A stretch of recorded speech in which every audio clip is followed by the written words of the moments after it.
قرآن مجید کا سورہ نمبر 27 سورہ نمل۔ شروع کرتا ہوں اللہ کے نام سے جو بڑا مہربان نہایت رحم والا ہے۔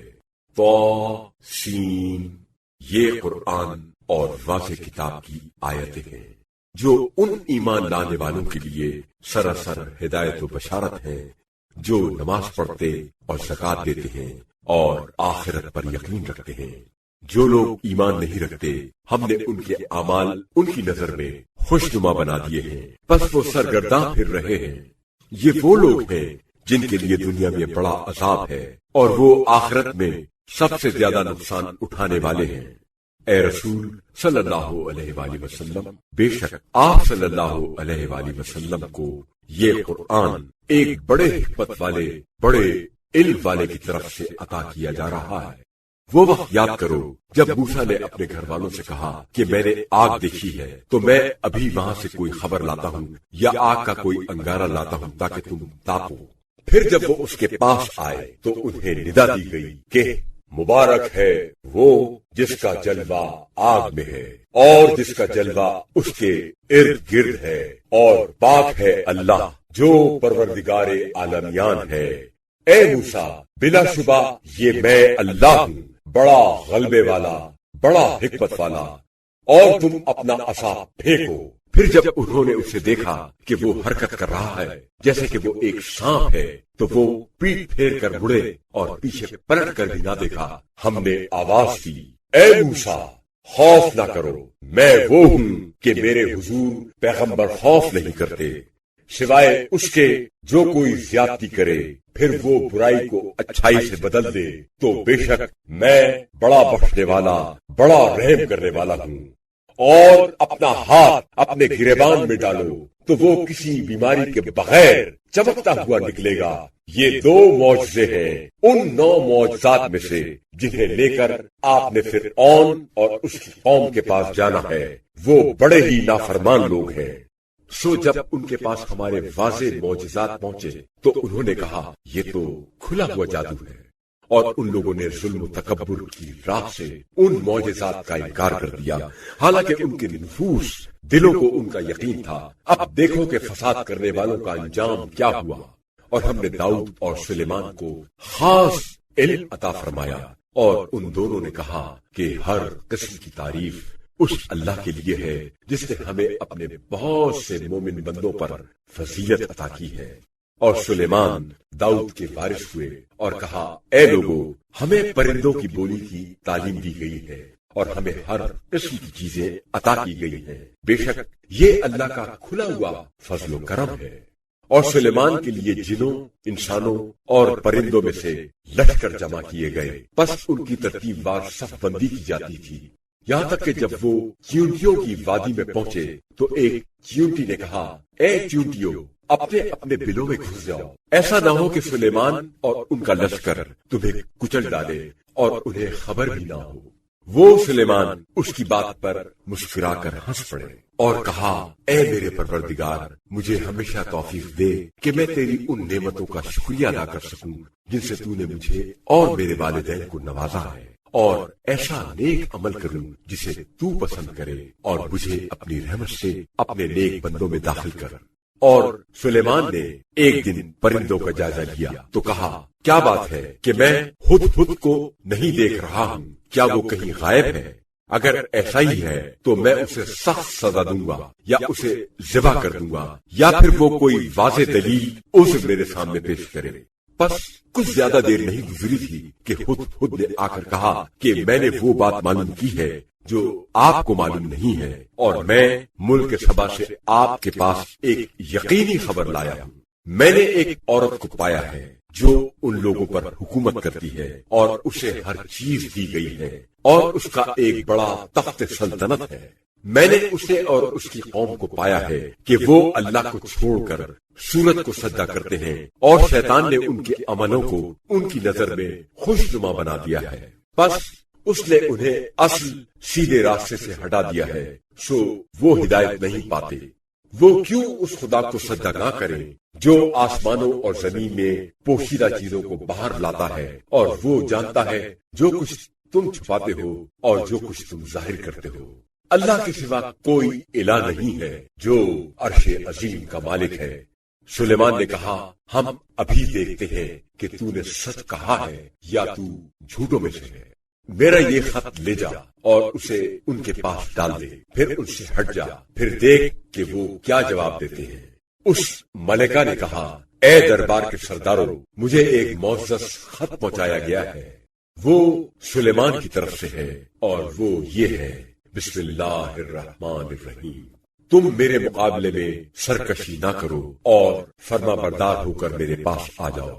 چنانچہ ملکہ نے کہا اے سرداران قوم، تم مجھے میرے اس معاملے میں رائے دو، کیونکہ میں کبھی کسی معاملے کا کوئی قطعی فیصلہ نہیں کرتی جب تک تم لوگ میرے پاس موجود نہ ہو۔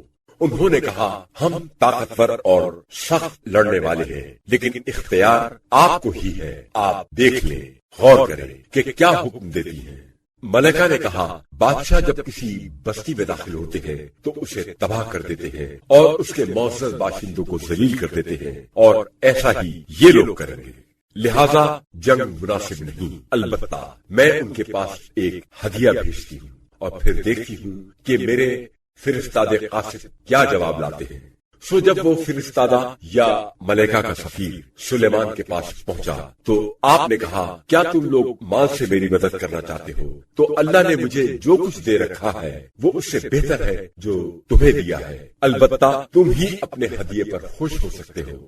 اے سفیر، تو ان لوگوں کے پاس واپس لوٹ جا اور ان کو بتا کہ ہم ان کے پاس ایسے لشکر لے کر آ رہے ہیں جن کے مقابلے کی ان میں تاب نہ ہوگی، اور ہم ان کو وہاں سے اس طرح ذلیل کر کے نکالیں گے کہ وہ خوار ہو چکے ہوں گے۔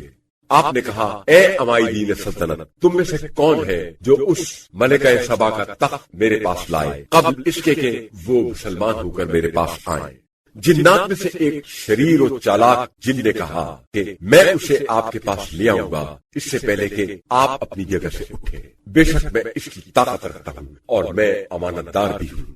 اور اس شخص نے کہا جس کے پاس کتاب کا کچھ علم تھا، میں اسے آپ کے پاس لے آؤں گا اس سے پہلے کہ آپ کی آنکھ جھپکے۔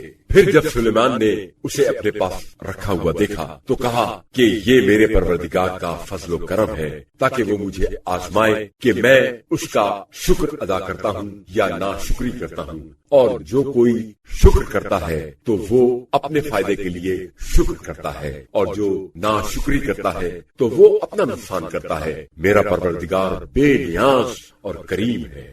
آپ نے کہا اس ملکہ کے تخت کی صورت بدل دو تاکہ ہم دیکھیں کہ آیا وہ صحیح بات تک راہ پاتی ہے یا وہ ان لوگوں میں سے ہے جو صحیح بات تک راہ نہیں پاتے۔ الغرض جب ملکہ آئی تو اس سے کہا گیا کیا تمہارا تخت ایسا ہی ہے؟ اس نے کہا یہ تو گویا وہی ہے، اور ہمیں تو پہلے ہی سے حقیقت معلوم ہو گئی تھی، اور ہم تو مسلمان مطیع و فرما بردار ہو چکے ہیں۔ اور سلیمان نے اس ملکہ کو غیر اللہ کی عبادت سے روک دیا جو وہ کیا کرتی تھی، کیونکہ وہ کافر قوم میں سے تھی۔ اس سے کہا گیا کہ محل میں داخل ہو، تو جب اس نے اس کو دیکھا تو بلوری فرش کو گہرا پانی خیال کیا اور گزرنے کے لیے اس طرح پائچے اٹھائے کہ اپنی دونوں پنڈلیاں کھول دی۔ آپ نے کہا یہ پانی نہیں ہے بلکہ شیشوں سے مرصع محل ہے اور بلوری فرش ہے۔ ملکہ نے کہا اے میرے پروردگار، میں نے اپنے اوپر ظلم کیا تھا اور میں سلیمان کے ساتھ رب العالمین پر ایمان لاتی ہوں، اور بے شک ہم نے قوم سمود کی طرف ان کے بھائی صالح کو رسول بنا کر اس پیغام کے ساتھ بھیجا کہ اللہ کی عبادت کرو، تو وہ دو فریق مومنوں کافر ہو گئے جو آپس میں جھگڑنے لگے۔ آپ نے کہا اے میری قوم، تم بھلائی سے پہلے برائی کے لیے کیوں جلدی کرتے ہو؟ تم اللہ سے کیوں بخشش طلب نہیں کرتے تاکہ تم پر رحم کیا جائے؟ انہوں نے کہا ہم تو تمہیں اور تمہارے ساتھیوں کو برا شگون سمجھتے ہیں۔ آپ نے کہا تمہاری بدشگونی تو اللہ کے پاس ہے، بلکہ تم وہ لوگ ہو جو آزمائے جا رہے ہو۔ اور اس شہر میں 9 گروہ تھے جو زمین میں فساد برپا کرتے تھے اور اصلاح نہیں کرتے تھے۔ انہوں نے کہا کہ آپس میں خدا کی قسم کھا کر عہد کرو کہ ہم رات کے وقت صالح اور اس کے گھر والوں کو ہلاک کر دیں گے، اور پھر ان کے ولی سے کہیں گے کہ ہم ان کے گھر والوں کی ہلاکت کے موقع پر موجود نہیں تھے اور ہم بالکل سچے ہیں۔ اور اس طرح انہوں نے ایک چال چلی اور ہم نے بھی ایک چال چلی جس کی انہیں خبر نہ تھی، تو دیکھو ان کی چال کا انجام کیا ہوا، ہم نے ان کو اور ان کی قوم کو تباہ و برباد کر دیا۔ سو یہ ان کے گھر ہیں جو ان کے ظلم کی وجہ سے ویران پڑے ہیں۔ بے شک اس واقعے میں ایک بڑی نشانی ہے ان لوگوں کے لیے جو علم رکھتے ہیں، اور ہم نے ان لوگوں کو نجات دی جو ایمان لائے اور تقوی اختیار کیے ہوئے تھے۔ اور ہم نے لوط کو بھی رسول بنا کر بھیجا جب انہوں نے اپنی قوم سے کہا کہ تم بے حیائی کا کام کرتے ہو، حالانکہ تم دیکھ رہے ہو، جانتے بوجھتے ہو، کیا تم عورتوں کو چھوڑ کر مردوں سے شہوت رانی کرتے ہو، بلکہ تم بڑے ہی جاہل لوگ ہو۔ ان کی قوم کا جواب اس کے سوا کوئی نہ تھا کہ لوط کے گھرانے کو اپنی بستی سے نکال دو، یہ لوگ بڑے پاک باز بنتے ہیں۔ پس ہم نے آپ کو اور آپ کے گھر والوں کو نجات دی، سوائے آپ کی بیوی کے، کہ اس بارے میں ہم نے فیصلہ کر دیا تھا کہ وہ پیچھے رہ جانے والوں میں سے ہوگی، اور ہم نے ان پر ایک خاص پتھروں کی بارش برسائی، جو کیسی بری بارش تھی ان لوگوں کے لیے جن کو ڈرایا جا چکا تھا۔ آپ صلی اللہ علیہ وآلہ وسلم کہیے، ہر قسم کی تعریف اللہ کے لیے ہے، اور اس کے ان بندوں پر سلام ہو جنہیں اس نے منتخب کیا ہے۔ ان سے پوچھو، کیا اللہ بہتر ہے یا وہ معبود جنہیں وہ اللہ کا شریک ٹھہراتے ہیں؟ ان مشرکین سے پوچھو، بھلا وہ کون ہے جس نے آسمانوں اور زمین کو پیدا کیا اور تمہارے لیے آسمان سے پانی اتارا، پھر ہم نے اس پانی سے خوش منظر با رونق باغات اگائے، ان درختوں کا اگانا تمہارے بس میں نہیں تھا۔ کیا اللہ کے ساتھ کوئی اور الہ ہے؟ بلکہ یہ راہ حق سے انحراف کرنے والے لوگ ہیں۔ بھلا وہ کون ہے جس نے زمین کو قرار گاہ بنایا اور اس کے درمیان نہریں ندیاں جاری کی، اور اس کے لیے بھاری پہاڑ بنائے اور دو دریاؤں کے درمیان پردہ حائل کر دیا؟ کیا اللہ کے ساتھ کوئی اور الہ ہے؟ بلکہ ان میں سے اکثر لوگ جانتے نہیں ہیں۔ کون ہے جو اس سر و بے قرار کی دعا و پکار کو قبول کرتا ہے جب وہ اسے پکارتا ہے اور اس کی تکلیف و مصیبت کو دور کر دیتا ہے، اور تمہیں زمین میں اگلوں کا جانشین بناتا ہے؟ کیا اللہ کے ساتھ کوئی اور الہ ہے؟ تم بہت ہی کم نصیحت قبول کرتے ہو۔ جو خشکی اور تری کی تاریکیوں میں تمہاری رہنمائی کرتا ہے اور اپنی باران رحمت سے پہلے ہواؤں کو خوشخبری دینے والا بنا کر بھیجتا ہے، کیا اللہ کے ساتھ کوئی اور الہ ہے؟ اللہ برتر و بالا ہے ان چیزوں سے جنہیں وہ اس کا شریک ٹھہراتے ہیں۔ وہ کون ہے جو خلقت کی ابتدا کرتا ہے اور پھر اسے دوبارہ پیدا کرے گا؟ اور کون ہے جو تمہیں آسمان و زمین سے روزی دیتا ہے؟ کیا اللہ کے ساتھ کوئی اور الہ ہے؟ کہہ دیجئے کہ اگر تم سچے ہو تو اپنی دلیل لاؤ۔ آپ صلی اللہ علیہ وآلہ وسلم کہہ دیجئے کہ آسمانوں اور زمین میں جو بھی ہے اللہ کے سوا کوئی بھی غیب کا علم نہیں رکھتا، اور نہ وہ یہ جانتے ہیں کہ وہ کب دوبارہ اٹھائے جائیں گے، بلکہ آخرت کی منزل میں رفتہ رفتہ انہیں پورا علم ہوگا، بلکہ وہ اس کے بارے میں شک میں مبتلا ہے، بلکہ یہ اس کی طرف سے بالکل اندھے ہیں۔ اور کافر لوگ کہتے ہیں کہ جب ہم اور ہمارے باپ دادا مٹی ہو جائیں گے تب ہم دوبارہ قبروں سے نکالے جائیں گے۔ اس کا وعدہ ہم سے بھی کیا گیا اور اس سے پہلے ہمارے باپ دادا سے بھی کیا گیا، یہ تو محض اگلے لوگوں کی کہانیاں ہیں۔ آپ صلی اللہ علیہ وآلہ وسلم کہیے کہ زمین میں چلو پھرو اور دیکھو کہ مجرموں کا کیا انجام ہوا، اور اے رسول صلی اللہ علیہ وآلہ وسلم آپ ان کے حال پر غمزدہ نہ ہو، اور جو چالیں یہ چل رہے ہیں اس سے دل تنگ نہ ہو۔ اور وہ کہتے ہیں کہ یہ وعدہ وعید کب پورا ہوگا اگر تم سچے ہو؟ آپ صلی اللہ علیہ وآلہ وسلم کہیے، بہت ممکن ہے کہ جس عذاب کے لیے تم جلدی کر رہے ہو اس کا کچھ حصہ تمہارے پیچھے آ لگا ہو، قریب آ گیا ہو، اور بے شک آپ صلی اللہ علیہ وآلہ وسلم کا پروردگار لوگوں پر بڑا فضل و کرم کرنے والا ہے، لیکن اکثر لوگ شکر نہیں کرتے۔ اور یقیناً آپ صلی اللہ علیہ وآلہ وسلم کا پروردگار خوب جانتا ہے اسے جو ان کے سینے چھپائے ہوئے ہیں اور جو کچھ وہ ظاہر کرتے ہیں۔ اور آسمان اور زمین میں کوئی ایسی پوشیدہ چیز نہیں ہے جو ایک واضح کتاب میں موجود نہ ہو۔ بے شک یہ قرآن بنی اسرائیل کے سامنے اکثر وہ باتیں بیان کرتا ہے جن میں وہ اختلاف کیا کرتے ہیں، اور بلا شبہ وہ قرآن مومنین کے لیے سراپا ہدایت اور رحمت ہے، اور بے شک آپ صلی اللہ علیہ وآلہ وسلم کا پروردگار اپنے حکم سے ان کے درمیان فیصلہ کرے گا، وہ بڑا غالب اور بڑا جاننے والا ہے۔ سو آپ صلی اللہ علیہ وآلہ وسلم اللہ پر بھروسہ کریں، بے شک آپ واضح حق پر ہیں۔ آپ صلی اللہ علیہ وآلہ وسلم مردوں کو آواز نہیں سنا سکتے اور نہ بہروں کو اپنی پکار سنا سکتے ہیں جو پیٹھ پھیر کر چل دیں، اور نہ ہی آپ دل کے اندھوں کو ان کی گمراہی سے ہٹا کر راستہ دکھا سکتے ہیں۔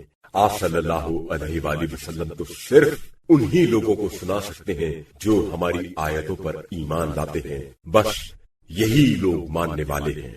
اور جب ان لوگوں پر وعدہ پورا ہونے کو ہوگا تو ہم زمین سے چلنے پھرنے والا نکالیں گے جو ان سے کلام کرے گا، اس بنا پر کہ لوگ ہماری آیتوں پر یقین نہیں کرتے تھے۔ اور اس دن کو یاد کرو جس دن ہم ہر امت میں سے ایک ایسا گروہ محشور جمع کریں گے جو ہماری آیتوں کو جھٹلایا کرتا تھا، پھر اس کو روک کر جماعت بندی کی جائے گی، یہاں تک کہ جب وہ سب آ جائیں گے تو اللہ ان سے فرمائے گا، کیا تم نے میری آیتوں کو اس حالت میں جھٹلایا تھا کہ تم نے ان کا علمی احاطہ بھی نہ کیا تھا، یا وہ کیا تھا جو تم کیا کرتے تھے؟ اور ان لوگوں کے ظلم کی وجہ سے ان پر وعدہ عذاب کی بات پوری ہو جائے گی تو اب وہ نہیں بولیں گے۔ کیا انہوں نے نہیں دیکھا کہ ہم نے رات تاریک اس لیے بنائی ہے کہ وہ اس میں آرام کریں، اور دن کو روشن اس لیے بنایا تاکہ اس میں کام کریں؟ بے شک اس میں ایمان لانے والوں کے لیے قدرت خدا کی نشانیاں ہیں۔ اور جس دن سور پھونکا جائے گا تو جو بھی آسمانوں اور زمین میں ہے سب گھبرا جائیں گے، سوائے ان کے جن کو خدا بچانا چاہے گا، اور سب ذلت و خواری کے ساتھ اس کی بارگاہ میں حاضر ہوں گے۔ اس وقت تم پہاڑوں کو دیکھو گے تو خیال کرو گے کہ وہ ساکن و برقرار ہیں، حالانکہ وہ بادلوں کی مانند رواں دواں ہوں گے۔ یہ خدا کی کاریگری ہے جس نے ہر شے کو محکم و پائیدار بنایا ہے، بے شک وہ خوب جانتا ہے جو کچھ تم کرتے ہو۔ جو شخص نیکی لے کر آئے گا اسے اس سے بہتر ملے گا، اور اس دن وہ گھبراہٹ سے محفوظ ہوں گے۔ اور جو شخص برائی لے کر آئے گا تو ان کو اوندھے منہ آتش دوزخ میں پھینک دیا جائے گا۔ کیا تمہیں تمہارے عمل کے علاوہ کوئی بدلہ مل سکتا ہے؟ جیسا کرو گے ویسا بھرو گے۔